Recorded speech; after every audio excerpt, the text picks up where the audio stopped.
This is the cheapest guitar that I own, and it's also my favourite. This is the last guitar out of them all that I would ever part with. It's a Fender Telecaster, completely standard, made in Mexico, nothing special at all. I bought this back in October 2012 for a little over £400, about £420, which by today's standards is really inexpensive. It's very cheap indeed. You can spend nearly £1,000, maybe more, on Mexican Fenders today.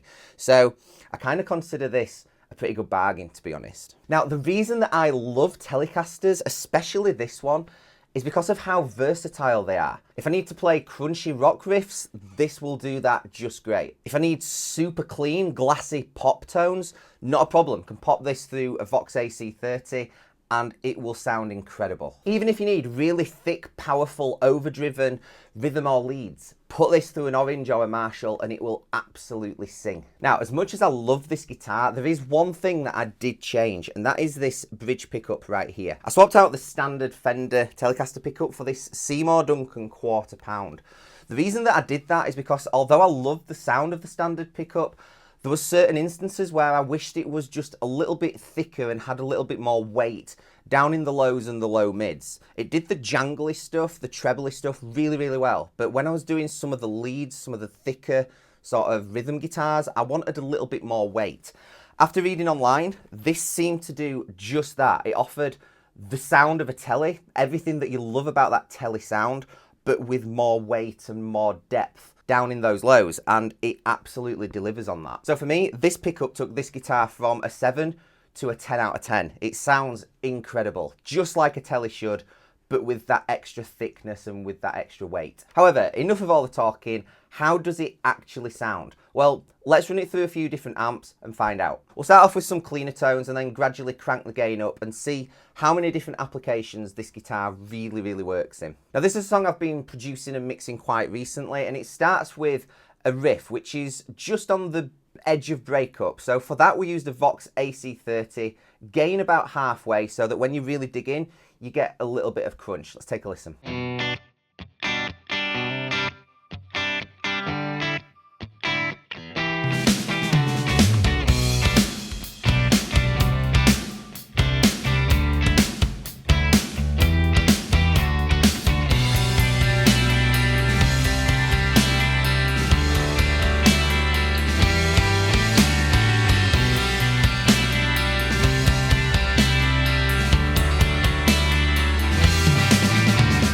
So that sounds great. The Tele really excels in that sort of application.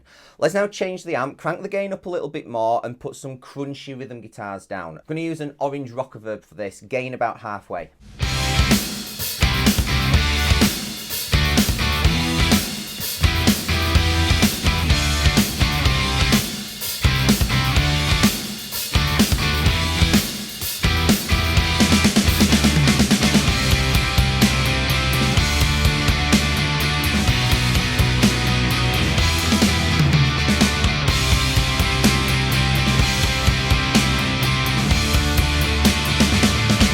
So that sounds great. That was double tracked with a part left and right, but we probably will double that up again with another guitar that's got humbuckers just to really beef it up. But the benefit of putting those lower gain crunch tones in with the Tele with that single coil is that it gives the rhythm guitar sound some definition. So now let's crank the gain even more and put some classic pop punk octaves in. This is really going to sing here because that single coil is going to really help those octaves poke out of the mix, which is what we want, rather than to sound a little bit fat and muddy and more blend in. However, that Seymour Duncan quarter pound is going to add some nice weight when we start to crank the gain. So for this, we're using a Marshall JCM.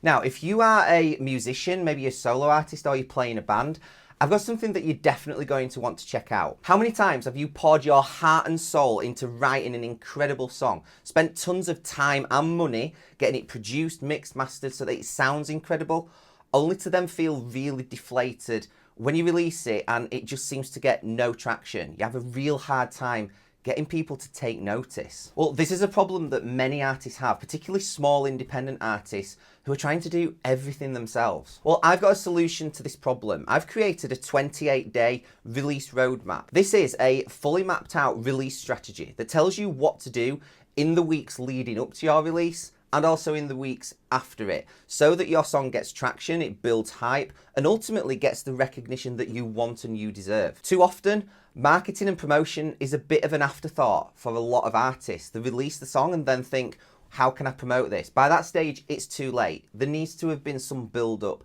before that happens. And with this release roadmap, no longer will you be guessing what actually works and what you need to be doing, because it's all mapped out for you. All you have to do is follow it. I've used this exact release roadmap with dozens of artists who've gone on to get incredible results, such as getting played on radio stations all over the country, getting put on big Spotify playlists, even signing publishing deals, going on to play huge shows and festivals. So if you want these results too, then the release roadmap will help you get there. And best of all, it's completely free. The link's in the description below. Go and check it out.